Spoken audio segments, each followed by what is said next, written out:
ఆ పరమాత్మని స్తోత్రం చేశారు. హరే మాధవ హరే మాధవ మా గతి నీవే కావా, సంసార నావా సవరించరావా. హరే మాధవ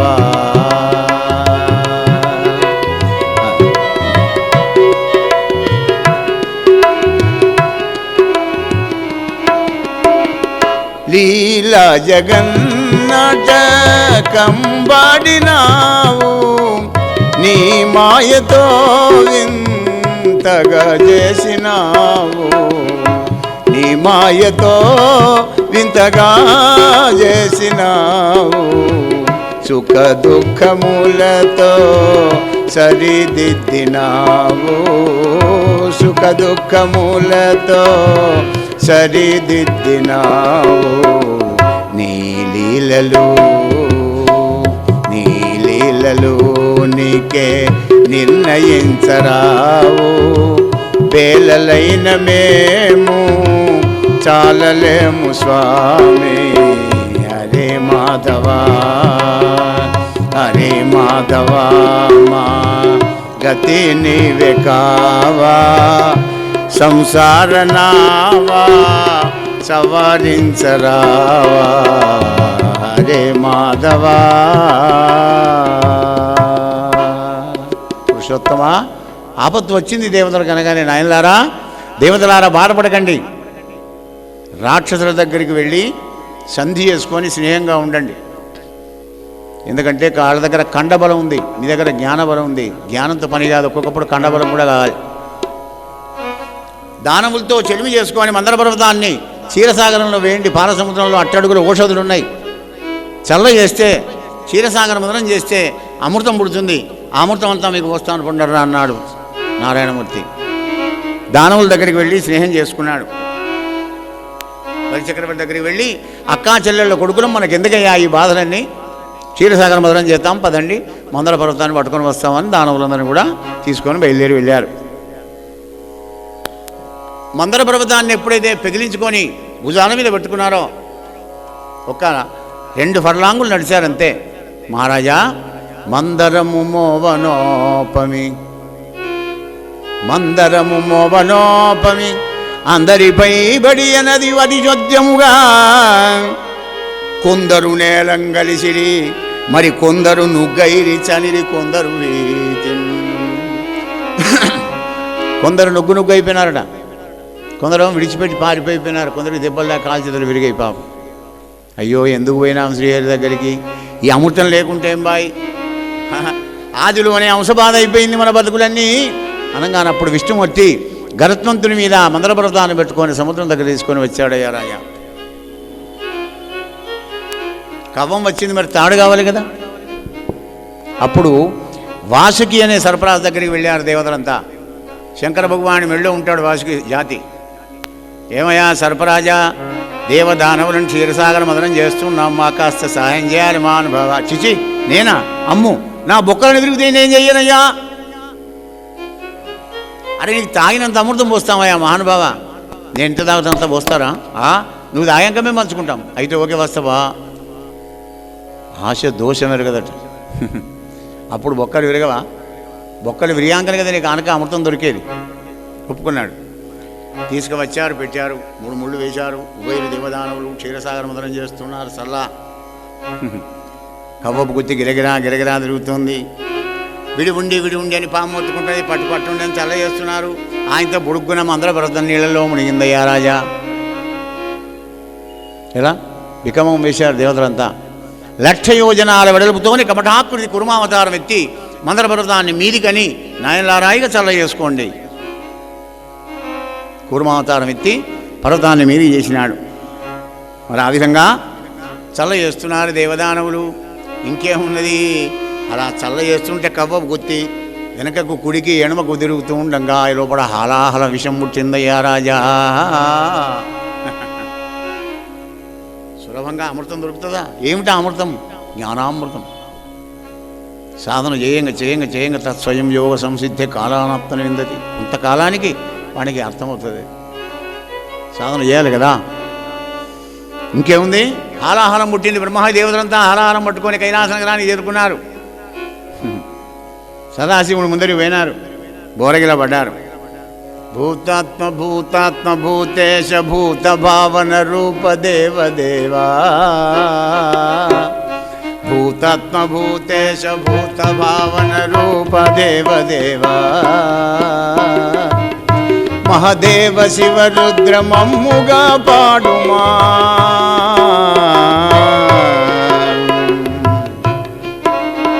ఈ లోకములకెల్ల ఈశ్వరుండవు నీవే,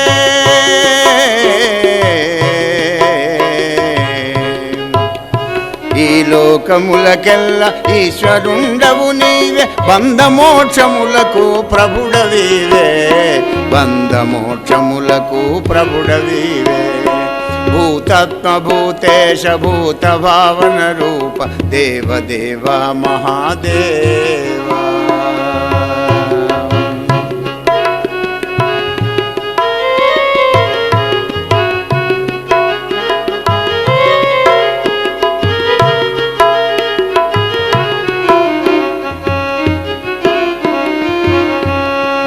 శివా మృత్యుంజయ పాపనాశ భవా శివా, లీలలోచన విస్ఫులింగ శిఖలనంతగాదుల గాల్చిన ఎట్టి నీకు, రాజఖండావతంస పురాణ పురుష దీన రక్షక కరుణాత్మ దేవదేవా. మహాదేవా, మమ్మల్ని కాపాడే భారం నీదే. క్షీరసాగర మదనం దేవదానములు వేస్తూ ఉంటే మరి ఇటువంటి ఆలారం పుట్టింది. మరి ఈ లంపటాన్ని నివారించడానికి నీవు తప్ప మరి ఎవరు లేరు మహాదేవా అనగానే నవ్వాడు భోళాశంకరుడు కదా. విన్నావా గౌరీ? ఎందుకంటే మా అమ్మగారిని హోమ్ మినిస్టర్ని అడిగింది నేను ఏ పని చేయ. ఆయనే కాదండి, గృహస్థాశ్రమ ధనంలో ఉన్నవాళ్ళు 50-50 కనుక ఉభయులు కూడా సంప్రదించుకొని ఏ కార్యక్రమమైనా చేయాలి, అది బాధ్యత. ఎందుకంటే పెళ్లినాటి ప్రమాణాలను జ్ఞాపకం చేసుకుంటే జ్ఞాపకం వస్తే, లేకపోతే లేదు. ధర్మే చార్థే చ కామే శనాతి చరామి, బందీ అయిపోతాడనమాట అక్కడ. అయ్యా నీ కూతుర్ని ధర్మంలో కానీ అర్థంలో కానీ కోరికల్లో కానీ ఎప్పుడు కూడా నేను ఆమెను తృణీకరించను అని వాగ్దానం చేస్తావు కనుక అడగంది, ఆమెను అడగండి, ఏ పని చేయడానికి వీల్లేదు. పవిత్రమైనటువంటి ఒక బంధం అది. గౌరీ కంటివే జగముల దుఃఖము, గౌరీ కంటివే జగముల దుఃఖము,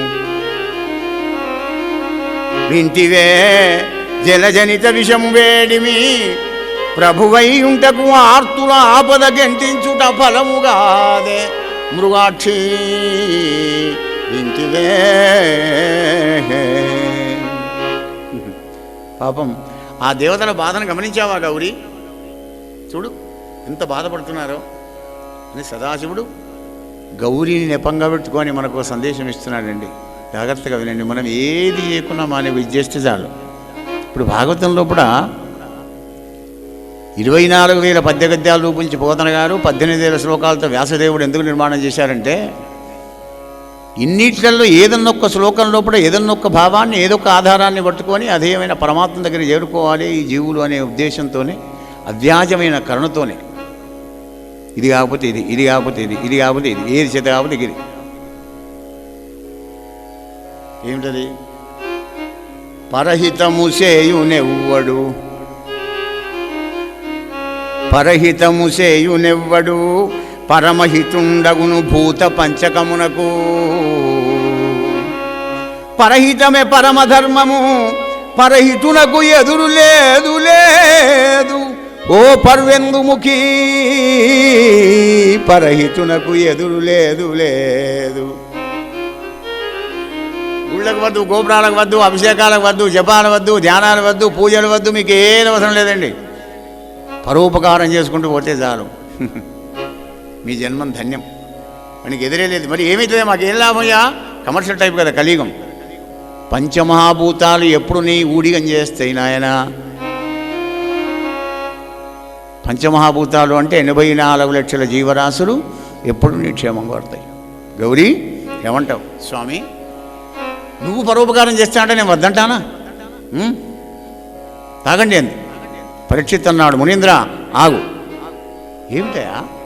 బ్రహ్మాది దేవతలంతా తమకు ఆపత్తు కలుగుతుందని శంకరా తాగవయ్య విషయం అన్నారు. బాగానే ఉంది. పరోపకారం మీద శరీరం కనుక భోళాశంకరుడు కనుక శంకర భగవానుడు తాగుతానన్నాడు. అది బాగానే ఉంది. కానీ తాజూచి కన్గంట నయ్యుమా ప్రాణేశ్వరుని ఎట్లు మృంగుమనన యుగ్రానల జ్వాలనం మునీంద్ర.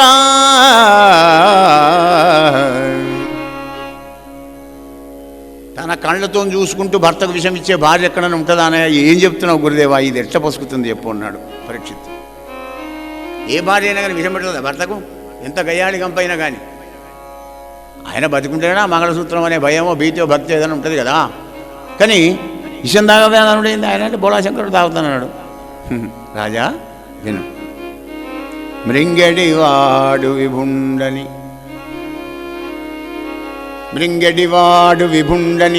మృంగడిదియు గరళమనియు మేలని ప్రజకు మృంగుమనే సర్వమంగళ మంగళ సూత్రమునెంత మది నమ్మినదో సర్వమంగళ.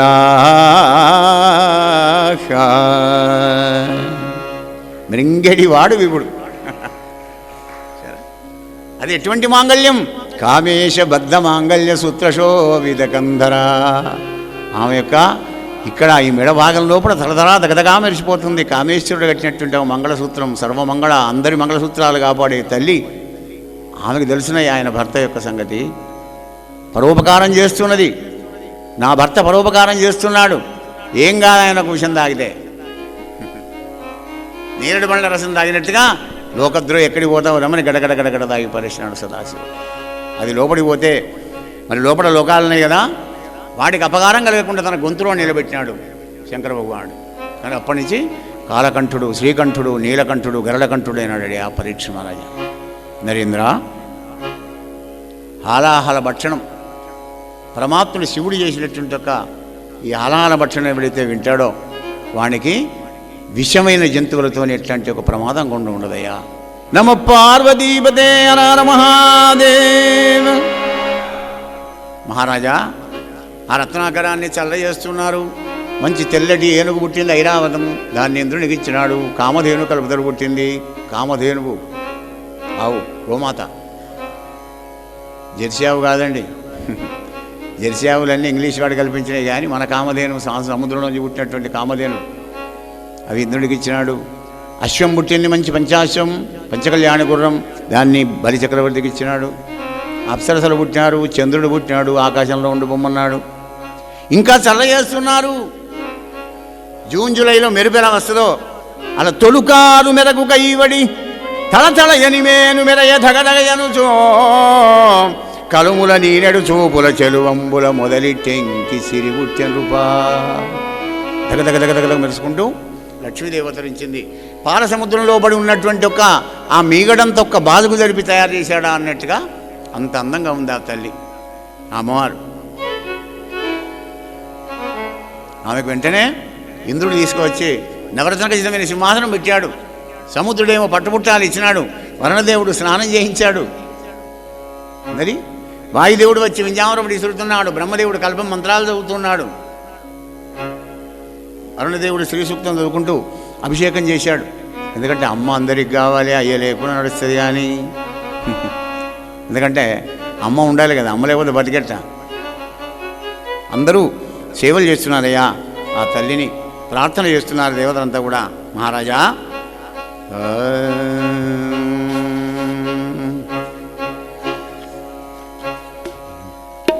మాతా అమ్మా నిన్ను దళంతుము, మీ పదములం ధ్యానింతుము, నీ నామవర్ణం బేవెళ్ళ జపింతుము, నీకిదే నమస్కారంబు తల్లి.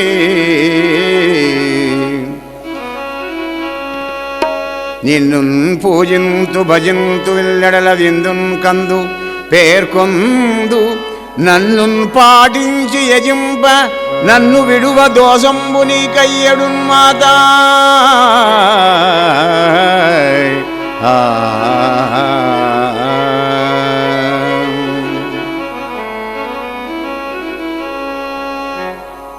జయ జయ మాతా శ్రీలలిత జయ జయ మాతా శ్రీలలిత జయములొసగటి మాత నీవే గమావుత జయములొసగటి మాత నీవే గమావుత జయ జయ మాత శ్రీలలిత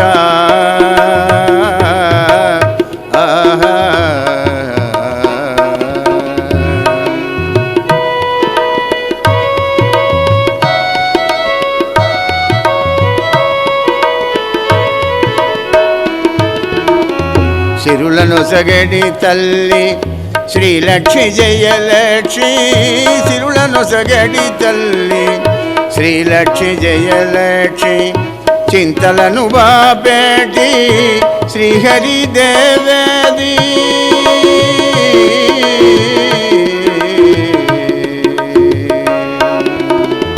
చింతలను బాపేటి శ్రీహరి దేవేది పద్మముల ఉదయించి పద్మముఖివైనావు పద్మముల ఉదయించి పద్మముఖివైనావు లేమి బాబెడు తల్లి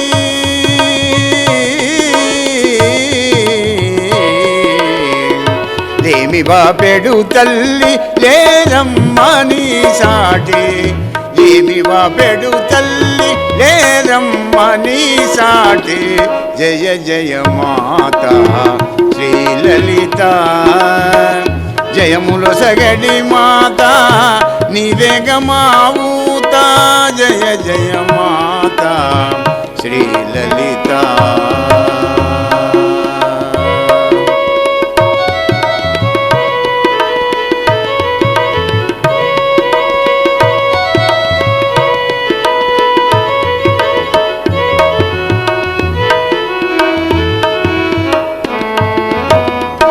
కోమల రూపముతో కోదండరామునికి కోమల రూపముతో కోదండరామునికి సతివై వెలశావు సీతమ్మ నామముతో మాతా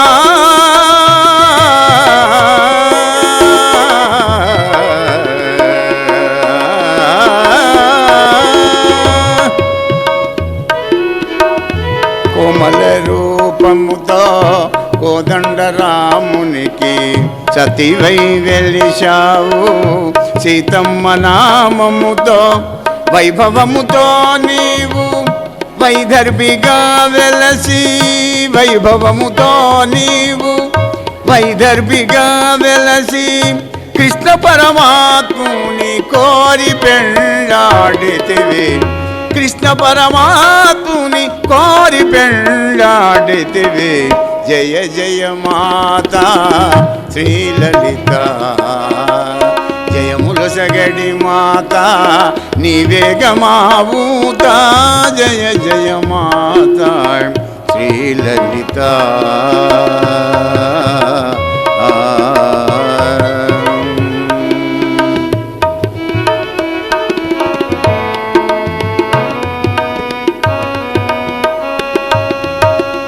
జయ జగదంబా మహారాజ్ఞికి. అమ్మను అనేక విధాల ప్రార్థన చేస్తూ బ్రహ్మదేవుడు అప్పుడు ఒక పూలదండ ఇచ్చాడమ్మా. వీళ్ళు దేవతలు, వీళ్ళు దానవులు, ఈయన బ్రహ్మ, నేను బ్రహ్మను, ఆయన శివుడు, వాళ్ళ అష్టదిక్పాలకులు, నీ ఇష్టం వచ్చిన వాళ్ళని వరించి మెళ్ళ పూలదండ వేయమా అని బ్రహ్మదేవుడు పూలమాల ఇచ్చినాడు. అది పట్టుకొని చూసుకుంటూ వస్తున్నది. బ్రహ్మను చూసింది. ఐదువనై నుండ అలవడదొక చోట సవతితో ఒక చోట ఓర్వరాదు. అది అబ్జర్వేషన్ అంటే అమ్మది. ఈ బ్రహ్మదేవుడు 4 తలకాయలన మంచిగానే ఉన్నాడు, కానీ ఆ బ్రహ్మబోనాల్లోక పునరావర్తినో అని శాస్త్రం చెప్తుంది కనుక వీడు పోయేటాడే. ఎప్పటికీ నేను శాశ్వతంగా 5వ తరంగా ఉండలేను. ఈ శంకర భగవానుడు మెళ్ళో పాముల మూడు వేసుకున్న హ్యాండ్సమ్ మంచిగానే ఉన్నాడు, కానీ ఇద్దరికే గౌరవం ఉన్నది. గంగమ్మ తలకాయ ఉందో ఆ మాట వేరే, ఆమె భక్తురాలు, కానీ గౌరవం ఉన్నది. ఇప్పుడు సవత్వనే పురాణం తలకాయ నొప్పి కదా, వద్దు. తగనొక చోట సంతట వైభవంబు కాదు, ఒక చోట వేడిమి ఉండబోరదు. ఈ దేవేంద్రుడు అందంగా మావున్నాడు, కానీ వీని ఇంద్రపదవి శాసనమా? 100 యజ్ఞాలు ఎవడు చేస్తే వాడే మళ్ళీ ఇంద్రుడు అవుతాడు. అప్పుడు నేను బికారి కావాలి, వద్దు. ఈ సూర్యుడు ఉన్నాడు, అందంగా మావున్నాడు, కానీ అబ్బవిని హీట్ పాడు, కానీ ఏమి ఉష్ణం, ఈ వేడిని నేను భరించలేను. మరి తగనొక చోట కరుణ లేదొక్కింత, వెదకిన ఒక చోట దగ్గరి ఉండబెట్టడు. నల్లగా ఉండగానే ఆరిపిట్ట మనిషి మంచి అందంగానే ఉన్నాడు యమధర్మరాజు, కానీ అబ్బ మా తండ్రి క్రూరుడు. తండ్రి ముందర కొడుకును, కొడుకు ముందర తండ్రిని, భార్య ముందర భర్తను, భర్త ముందర భార్యను చంపుకొని వెలుడే. కరుణ అన్నదే లేదు వీడి దగ్గర. నేను చేసుకొని తండ్రి. మరి ఈ అగ్నిదేవుడు ఉన్నాడు, ఒక్క దుక్కున ఉండడు దగ్గర. నవాగ్నుడు కదా, త్రేతాగ్నుడు పోయి నవాగ్నుడు అయిపోతే ఆయన ఇష్టం వచ్చి ఎందుకున్నా మాట మాడుతూ ఉంటాడు. ఈయన చేసుకోను, ఈ నిలకడలేనాన్ని. నిరయంగనొక చోట నిలుకడజాలదు, చర్చింపనొక చోట జడదగలదు. వాయుదేవుడు అందంగానే ఉన్నాడు, కానీ అబ్బవిని బీజి పాడుగాను రై రై రై రై ఏ పెద్దది ఎప్పుడు తిరుగుతూనే ఉంటాడు. ఈ బీజిగాడిని నేను చేసుకోను అనుకుంది. మరి వరుణదేవుడు ఉన్నాడే, వీడి సెల్ఫ్ లేని బండి. వరుణదేవుడు ఎడు పంపుతాడే వాళ్ళు తప్పదు కదా, వీడిని కూడా చేసుకోను. కనుక కొన్ని కామక్రోధాదులు, కొన్ని లోభమోహాదులు, కొన్ని మలమత్యాలు కనుక వీళ్ళని ఎవరిని నేను చేసుకోను అని అల్లంత దూరంలో ఓ కొండచర్య మీద పడుకొని ఉన్నాడండి విష్ణుమూర్తి. ఆయన దగ్గర చేరుకుంది అమ్మవారు. ఇగో ఈయన అయితే సరే, ఎందుకు అమరముత్తేదనై ఉండవచ్చును, వరుసకు సవతులు ఎవరును లేరు.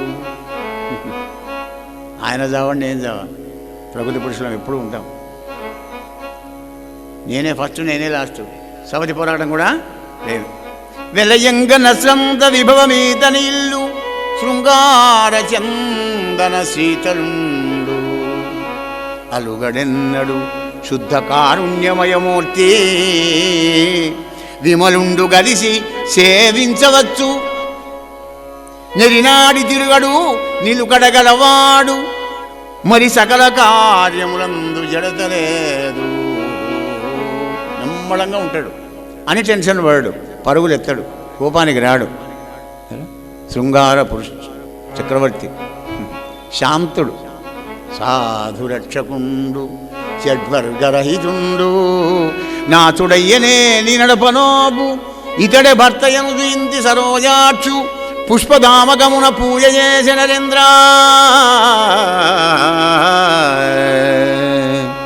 గోపాలకృష్ణ భగవానికి లక్ష్మీనారాయణలకు దివ్యమైన కళ్యాణం జరిగిందయ్యా మహారాజా. కొబ్బరికాయ టెంకాయ కొట్టుండేవారు అనుకోండి. ఆ విధంగా లక్ష్మీదేవి నారాయణమూర్తికి కళ్యాణం జరిగిందయ్యా రాజా. తర్వాత తరుణుడు దీర్ఘదోర్ధనుడు కంబగంధరుడు పీతాంబరుడు అయినటువంటి ఒక ధన్వంతరి అవతారం చేసి ఆయుర్వేదాన్ని కల్పించినాడు లోకాలన్నిటికి కూడా.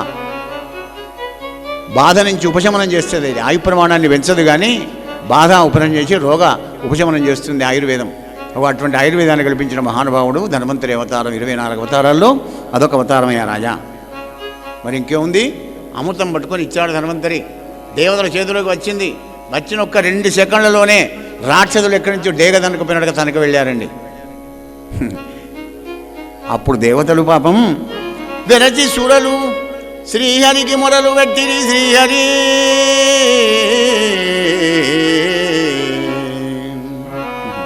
సుధాపూర్ణ ఘటము పోయనయ్యా. శ్రీహరి శ్రీహరి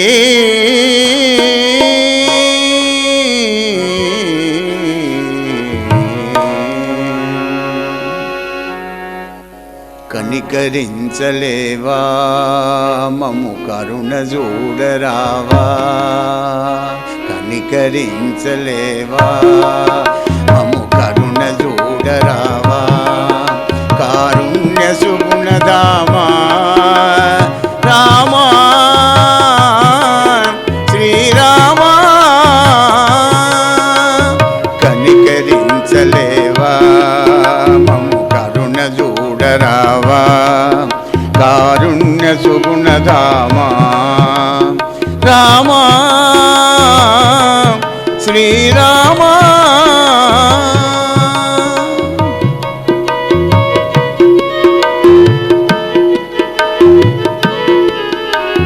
నిన్నే గతియని నమ్ముకొనే ఆ పన్నులను ఆదుకొనే ఆర్తత్రాణుడవీవటగా ప్రార్థన వినవా పరమాత్మ పన్నగాశయనుడవై పాలసంద్రములోన పన్నగాశయనుడవై పాలసంద్రములోన పవళించినావేమో భక్తులకు దూరంగా కనికరించలేవా నము కరుణ చూడరావా కారుణ్య సుగుణదామా రామా శ్రీరామా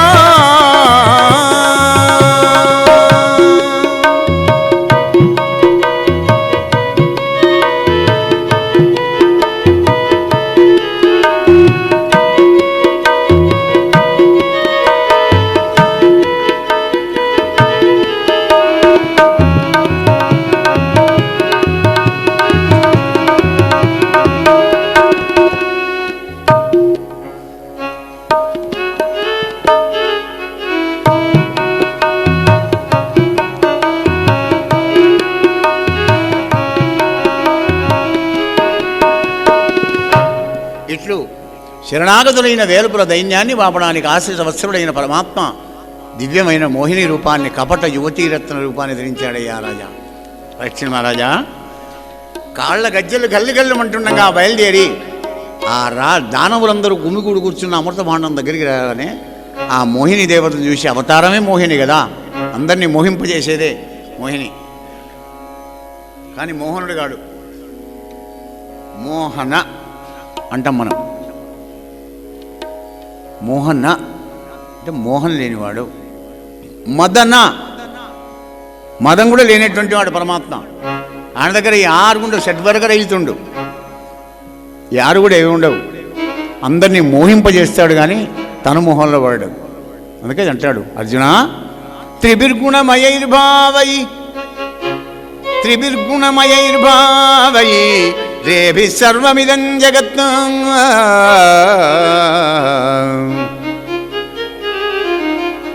మోహితం నాభిజానాతి మామేభ్య పరమవ్యయం. హే అర్జున, నేను సృష్టించిన 3 గుణాల్లో మునిగిపోయి జీవులన్నీ కూడా మోహింపబడిపోతామయ్యా, మోహించిపోతారు వాళ్ళు. మోహితం నాభిజానాతి, నన్ను తెలుసుకోలేకపోతున్నారయ్యా, నేనేం చేయను. అలా మోహిని రూపాన్ని ఎత్తి కపట యువతి రత్నంతో వచ్చాడు. ఆహా, చూశారు దానవులు. కాతం కంజపలాసాక్షి కాతం కంజపలాసాక్షి కుతోవా కించికీర్షసి. వనిత, ఎట నుండి వచ్చిదివి, ఏమి ఇచ్చించదవు నీ నామవయ్యదే నీరజాక్షి. అమ్మాయి, ఆహా, పద్మపత్రాల వంటి కనులు కలిగినటువంటి ఒక ఓ అందాల యువతి, ఎవరి దానవు, నువ్వు ఎక్కడి నుంచి వచ్చావు వనిత? మేం కశ్యప ప్రజాపతి యొక్క సంతానం, దేవదానవులం. మాకు ఎట్లాంటి బాధ లేకుండా, కలహం లేకుండా ఈ అమృతాన్ని వంచిపెట్టు ఆయన అడిగాడా? విష్ణుమూర్తిని పంచిపెడితే ఆయన ఇట్లా అన్నాడా? అగో అదే వైష్ణవమాయ. మోహించిపోయినారు. మోహిని దేవత చేతులు అమృత భాండాన్ని పెట్టారు దానవులు. అంటే అప్పుడు నవ్వుతూ అన్నాడు కదా మోహిని రూపంలో ఉన్న శ్రీహరి, సుందరులైన స్త్రీలను చూసి బుద్ధిమంతులైన పురుషులు ఎవ్వరు మరి నమ్మరు, నా మీద మీకు నమ్మకమేనా? చెప్పి చేస్తున్నాడండి మోహన్. ఇక్కడ జ్ఞానవంతులైన వాళ్ళు నాలాంటి అందమైన స్త్రీలను ఎప్పుడు కూడా నమ్మరు. మరి మీకు నమ్మకమేనా? మాకు నమ్మకమేనాడు.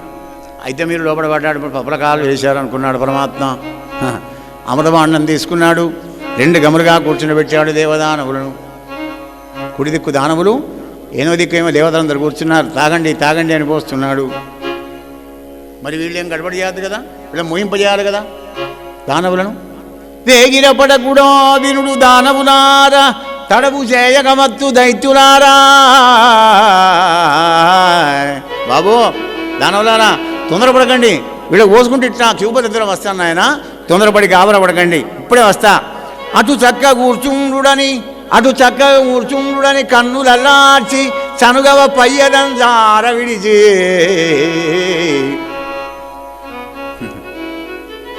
వదిన మరందుల బాబులు కల్పించి మర్మంబులరించి నవ్వుచూ, ఓ మరిది నీకు తొందర ఎక్కువనయ్యా, ఓ బావా ఎందుకు తొందరపడుతున్నావయ్యా, ఐసైపోతున్నారు దానవులు. మోహిని అవతారాన్ని చూసి ఈమె మా కళ్ళ ముందర ఉంటే చాలా అమృతం సంగతి దేవుడు ఎరుగు అనే పరిస్థితిలో ఉన్నారు దానవులందరూ కూడా.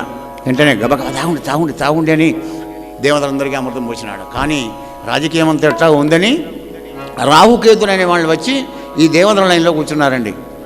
సూర్యుడు చంద్రుడు సౌఖ్య చేసినప్పటికీ కూడా సుదర్శన చక్రం పోయింది, కానీ గొంతులో పడ్డానికి ఏం చేస్తారు చెప్పండి? అమృతం పడ్డానికి వాడు చాపడేలా చావాలి. వాడు రాహుకేతులైనారు, ఛాయాగ్రహాలైనారు ఇద్దరు. బొట్టు లేకుండా దేవతలకు అమృతం పోసాడయ్యా పరీక్ష మహారాజా. అమరులు రక్కసులు రూపంలో కులంలో బలంలో సమత్తులై కూడా మరి దేవతలకేమో అమృతం దొరికింది, రాక్షసులకేమో ఒక బొట్టు దొరకలేదయ్యా. ఎందుకో తెలుసునా మహారాజా? కమలాక్షం శరణంబు వేడని జనుల్ కళ్యాణ సంయుక్తులౌదురే నరేంద్ర. భౌతిక బలం ఎంత ఉన్నా, భౌతిక ధనం ఎంత ఉన్నా, నీ జ్ఞానం ఎంత ఉన్నా, భగవంతుని అనంత జ్ఞానం బ్రహ్మ, ఆయన జ్ఞానం లోపల నీది ఎంత రవ్వంతా. నీకు కళ్యాణం ఎలా జరుగుతుంది? కళ్యాణం అంటే మంగళప్రదం, శుభం. ఎలా జరగాలి? నీకు జరగదు. కమలాక్షుని శరణు వేడిన వాళ్ళకే కళ్యాణ సంయుక్తులు అవుతారయ్యా. అందుకోసం వాళ్ళు దొరకదు. ఏమిటి? క్షీరసాగర మదనం. హృదయమే క్షీరసాగరం. మనలో పన్నే మందబుద్ధి ఉంది, మరి అందమైన బుద్ధి ఉంది. వాళ్ళే దేవదానవులు. మన లోపలే ఉన్నాయి, దుర్గుణాలు ఉన్నాయి, సద్గుణాలు ఉన్నాయి. మరో అపరిచితుడు ఉన్నాడు మన లోపల కూడా. సమయం పడ్డప్పుడు వస్తాడు వాడు, వాడి పని వాడు చేసుకు వెళ్ళిపోతాడు. వీళ్ళు మందలిస్తే, అరే గిట్లట్లా చేసినప్పుడు నీకు ఏమైనా బుద్ధి ఉన్నదా? ఎంత మంచి మనిషివి నువ్వు, ఇట్లా చేసావు. వాడి చేతులు ఏం లేదు. దేవదానవులు ఉంటారు కదా. జ్ఞానం కోసం సద్గురువు దగ్గర మంత్రం తీసుకొని సాధన చేయడమే. కాలసర్పం, మందబుద్ధే మందర పర్వతం. ఈ మందబుద్ధిని కాలంతో మందర పర్వతం గురువు ఇచ్చినటువంటి ఒక మంత్రాన్ని, ఆ పరమాత్ముని నామాన్ని ధ్యానం చేస్తుండగా అవస్థల మీద అవస్థలు వస్తాయి. ఇవి ఎన్ని పూస సహస్రానం దాకా నొప్పి పడుతుంది ఆయన సాధన లోపల. ఏం మంత్రం ఏం జపం అనే విసుగు కూడా వస్తుంది. శ్రేయాన్ బహుదా విఘ్నంతి. కానీ ఎత్తదగ్నే విషమివా పరిణామే అమృతోపమం తత్సుఖం సాత్వికం ప్రోక్తం ఆత్మబుద్ధి ప్రసాదయం. ఎత్తదగ్రే విషమివా, మొదటికి నీకు విషంలాగా ఏదైతే కనబడి కష్టంగా గోచరిస్తుందో అందులో అనంతమైన ఆనందం ఉంటుందంటే, నువ్వు సాధన చేసుకుంటూ ప్రయత్నం చేయక కొద్ది కష్టమే అవుతుంది. కానీ తర్వాత అది నిన్ను విడువదిగా అనంతమైన సుఖం. ఒకటి కావాలంటే ఒకటి విడవాలి కదండి. మరి అంత పరమార్థికమైన అధ్యాత్మ పరమాత్మని యొక్క కృప కలగాలంటే మరి కొంచెం ఏదైనా విడవాలి కదా. అటువంటి విడిపే సాధన ఫలమే క్షీరసాగర మదనం. సత్వగుణమున సద్భక్తి సంభవించన్నాడు కనుక సాత్వికులైనటువంటి దేవతలు జ్ఞానామృతాన్ని పొందారు. దానవులు ఆసురీ సంపత్తి కలిగిన దానవులకేమో జ్ఞానం కలగలేదు. వానికి కండబలం ఉంటుంది, వీనికి జ్ఞానబలం ఉంటుంది అంతే. గోపాలకృష్ణ భగవానికి, రాజా రామచంద్ర భగవానికి జయ. రాజా ఈ విధంగా మోహిని అవతారంతో దానవులందరినీ కూడా మోహింపజేసి బొట్టు లేకుండా అమృతాన్నంతా దేవతలకు తాగించినాడు పరమాత్మ. కోపం రాదా దానవులకి? బలి చక్రవర్తిని తీసుకొని దానవులందరూ కూడా వెళ్ళారు స్వర్గానికి. పొట్టుపొట్టు దెబ్బలు కొడతామని. వీళ్ళకి ఆనందం, అందుకే ఆనందం ఎక్కువైనా దుఃఖం ఎక్కువైనా కానీ తెలివి పనిచేయదండి. మనకేంది, మనం అమృతం మీద ఆగితే పదండి అని యుద్ధానికి వచ్చారు దేవతలంతా. కానీ పొట్టు దెబ్బలు తిన్నారు.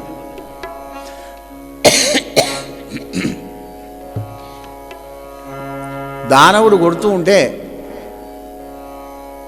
మరణించారు, కానీ దెబ్బలు తగిలి తోలు చిత్తి తీస్తున్నది బాధ అయితే నారద మహాముని వచ్చి వెళ్ళగొట్టాడు. మీకు బుద్ధి ఉన్నదేమన్నా, అమృతం తగినాడు హాయిగా ఇంట్లో ఉండక వచ్చి దానవులతో యుద్ధం ఎందుకు చేస్తున్నారు, వెళ్ళండి త్రివిష్టపానికి, స్వర్గానికి వెళ్ళండి అన్నాడు. మళ్ళా దేవతలు యథాస్థానానికి వెళ్ళారు. పరీక్ష మహారాజా కొంతకాలానికి కైలాసంలో ఉన్న పరమశివుడికి మోహిని అవతారం ఎత్తాడు నారాయణమూర్తి అనే వార్త అనుమటంలో విన్నాడు.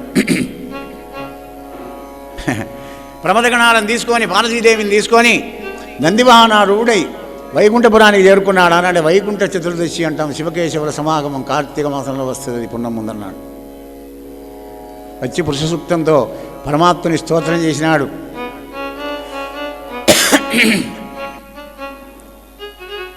అప్పుడు ఆ విశ్వమూర్తి నారాయణమూర్తి శివుణ్ణి ఆసనమిచ్చి కూర్చునబెట్టాడు. శంకరా, అంతా క్షేమే కదా?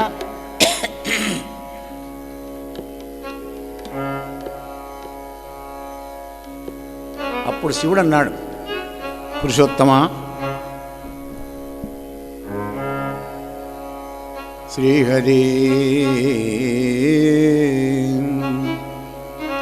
ఘనతన్ని మగపోడుముల్ పలుమరున్ విన్నారము కన్నారము చూడమెన్నడు నీ ఆడు రూపంబు మోహిని వై దైత్యులగన్ను బ్రాహ్మి అమృతం బింద్రాది దేవాళికిచ్చిన నీ రూపము రూపుమా కుతుకమున్ చిత్తంబునంబుచెడి. అయ్యా మాధవా, నారాయణ, ధర్మ సంస్థాపనం కొరకు అనేక అవతారాలు ఎత్తావు, విన్నాం కన్నాం.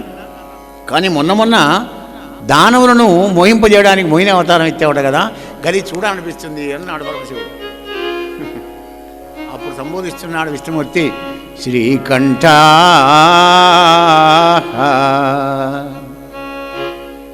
శివా, నిన్ను నీవు ఏమరకుమా చిత్తంబు రంజించదన్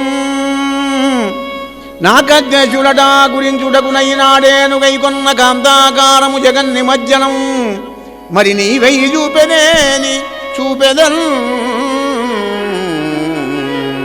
శ్రీకంఠ నేను నీవు ఏమరకుమా, నిన్ను మాత్రం మర్చిపోకు, జాగ్రత్తగా ఉండు అని డింగ్ర మాయమైపోయినాడండి శివుడు. విష్ణుమూర్తి వైకుంఠం ఏడవాయ, విష్ణుమూర్తి ఎక్కడవాయ అని వెతుక్కుంటాడు శివుడు. ఇంకేముంది, వైకుంఠం లేదు, మరి విష్ణుమూర్తి లేడు. సెటప్ గెటప్ అంతా చేంజ్ అయిపోయింది. పెద్ద ఉద్యానవనం. ఆ ఉద్యానవనం లోపల తెల్లని పట్టుచీర కట్టుకొని కాళ్ళ గజ్జలు గల్లు గల్లు, చేత కంకణాలు గలగలు అంటుండగా సైడ్లోంచి బంతి ఆడుకుంటూ పోతున్నది మోహిని దేవత. బాగా చూశాడు పరమశివుడు. అరే, ఎవరి అమ్మాయి? ఈ కాంతారత్నం ఎవరిదోకో,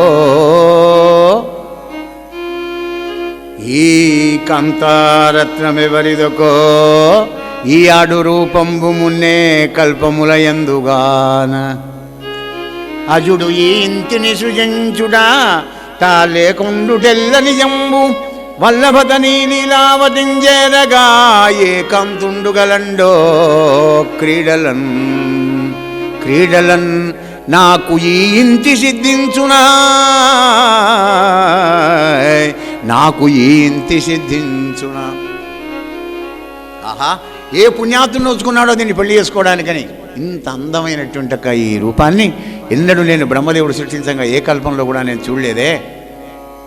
కానీ నాకు ఈ ఇంటి సిద్ధిస్తుందా అనే సంకల్పం కలిగిందండి. ధ్యాయతో విషయాన్ పురుషా సంగస్తేషో జాయితే సంగా సంజాయితే కామహ.